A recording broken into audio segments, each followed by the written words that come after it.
और देखिए हिंदी का क्वेश्चन पेपर सॉल्व करने के लिए भी आप बिल्कुल उसी फॉर्मेट को यूज़ करें। जैसे कि मान लो हम क्वेश्चन नंबर 1 सॉल्व कर रहे हैं, तो इस तरीके से हेडिंग डालिए प्रश्न संख्या 1, उसको अंडरलाइन करें और नीचे लिखें उत्तर, और आपको उत्तर लिखना है।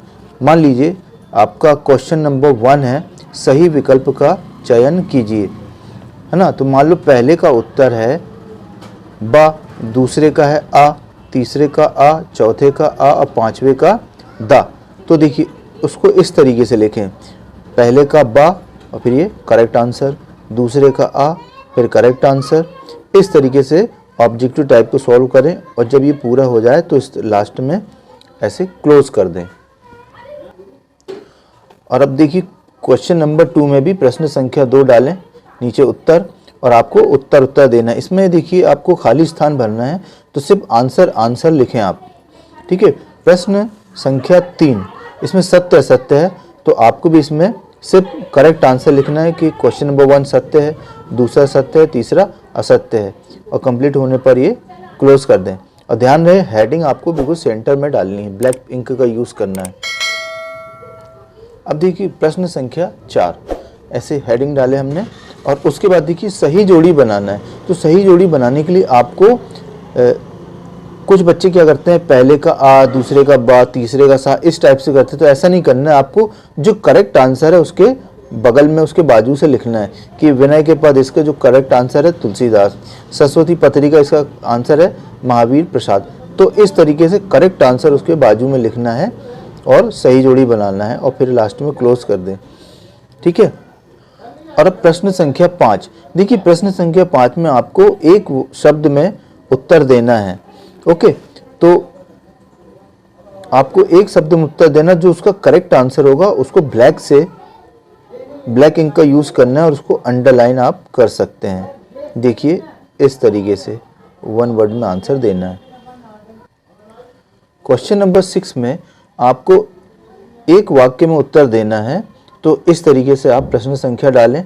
मान लो अथवा है, आप अथवा सॉल्व कर रहे हैं, तो ये अथवा मेंशन करें कि प्रश्न संख्या 6 का अथवा। तो इस तरीके से आप अथवा लिखें, नीचे उत्तर डाल के एक वाक्य में उसका उत्तर दें। मान लीजिए आप प्रश्न नंबर 10 का अथवा सॉल्व कर रहे हैं, तो प्रश्न संख्या 10 डालें ब्लैक पेन से और ब्रैकेट में उसका अथवा लिखें। अब इसमें है आपसे पूछा गया है कि संधि की परिभाषा और उस संधि के भेद बताना है। तो कुछ हाशिया, थोड़ा सा मार्जिन छोड़ के परिभाषा, इसको आप ब्लैक पेन का यूज़ करें ब्लैक इंक से, और इसको अंडरलाइन भी आप कर सकते हैं इस तरीके से। और फिर संधि की परिभाषा लिखें, और परिभाषा लिखने के बाद इसी के पैरेलल सीध से आप संधि के भेद लिखें कि जैसे स्वर संधि, व्यंजन या विसर्ग संधि, तीनों को 1 2 3 इस तरीके से ब्लैक इंक का यूज़ करके आपको परिभाषा लिखना है। फिर लास्ट में यहाँ से क्लोज कर दें, और इस तरीके से अगर आप परिभाषा लिखेंगे तो आपका आंसर बहुत सुंदर और बहुत ही इफ़ेक्टिव होगा, अच्छे मार्क्स मिलेंगे।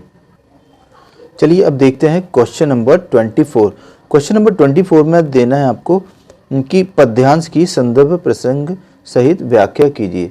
तो देखिए सबसे पहले आप क्वेश्चन नंबर डाल लें, और जो पद्यांश है उसके शुरू के 2-3 वर्ड यहाँ नोट करें, फिर डैश डैश डैश लगा के लास्ट के 2-3 वर्ड्स नोट करें, ओके।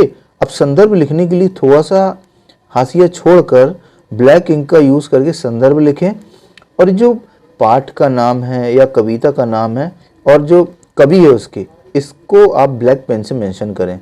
हाँ, पाठ का नाम इन्वर्टेड कॉमा में लिखना है आपको, और जो कवि का नाम है जैसे कवि तुलसीदास जी, तो इनको भी आप ब्लैक इंक का यूज़ करेंगे। और बिल्कुल इसी की सीध में आप प्रसंग लिखें, ब्लैक इंक का यूज़ करें, अंडरलाइन करें, और फिर अपना पूरा प्रसंग दें, और बिल्कुल संदर्भ, प्रसंग और इसी सीध में आप व्याख्या दीजिए।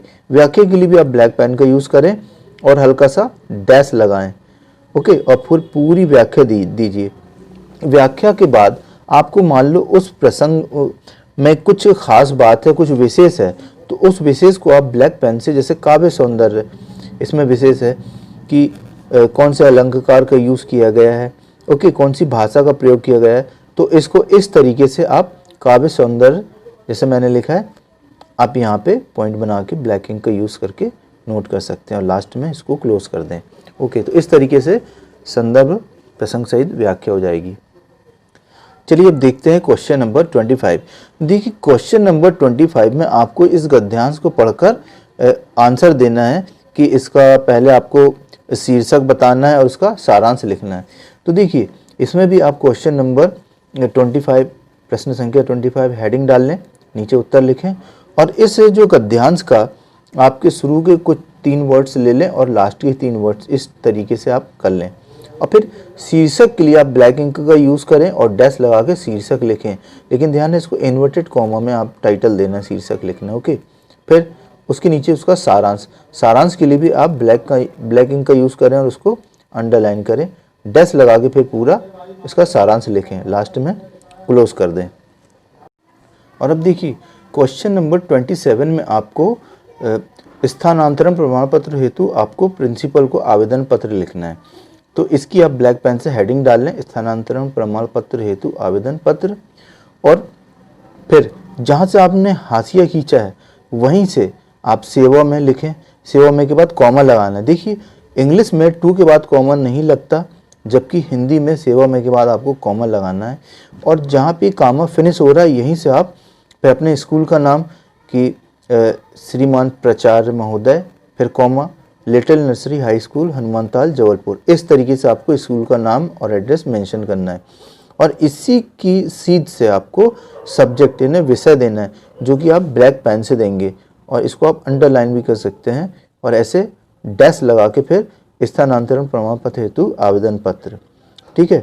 और इसी तरह आप फिर कंटिन्यू आप अपना आवेदन पत्र लिखेंगे और लेफ्ट साइड में आपको ये डेट डालनी है आपको लेफ्ट साइड में, और राइट हैंड साइड में आपका आज्ञाकारी शिष्य ये आपका नाम आएगा। ओके, चलिए अब देखते हैं क्वेश्चन नंबर 28। देखिए क्वेश्चन नंबर 28 में आपको निबंध लिखना है, लास्ट क्वेश्चन है ये निबंध में। तो आपने जैसे मान लो 4 ऑप्शन दिए हैं, उसमें से आपने चूज़ किया है विज्ञान एक वरदान या अभिशाप। तो इस तरीके से उसकी हेडिंग डाल लें, इन्वर्टेड कॉमा में डालें, ज़्यादा इफेक्टिव होगा। और इस तरीके से आप जितने पॉइंट्स देना चाहते हैं तो इसको हम रूपरेखा बोलते हैं। तो सारे पॉइंट्स की रूपरेखा बना लें पॉइंट 1 से 8 तक, जो कि आपको ब्लैक पेन का यूज़ करना है यहाँ पे। ओके, और इसके बाद अच्छा ये एक सीध में रखिएगा आप लोग, ताकि ये खूबसूरती बहुत अच्छा दिखेगा, खूबसूरत लगेगा। तो फिर नंबर 1 प्रस्तावना, आप देखिए ये इस तरीके से नंबर 1 प्रस्तावना को सोल्व करेंगे। ब्लैक पेन से हेडिंग डालना है आपको प्रस्तावना की, डैश लगा के अपना प्रस्तावना लिखें। ओके, फिर नंबर 2 विज्ञान एक वरदान, ये देखिए विज्ञान एक वरदान, नंबर 2 पॉइंट को लिखें और इसी तरीके से फिर सारे पॉइंट 8 तक आप लिख के अपना निबंध कंप्लीट करें। और लास्ट में जब आपके 8 पॉइंट पूरा उपसंहार तक कंप्लीट हो जाए तो लास्ट में लाइन खींचकर ऐसा क्लोज कर दें। ओके, बस आपको ध्यान रखना है कि आपको कुछ नया काम नहीं करना है, आपको बस उसी काम को बहुत अच्छे तरीके से, बहुत खूबसूरत ढंग से आपको अपनी कॉपी में करना है। जितनी आपकी कॉपी साफ़ सुथरी नीट एंड क्लीन होगी, आपको नंबर भी उतने ही अच्छे आएंगे। बस कुछ नया काम नहीं करना है। Thank you so much.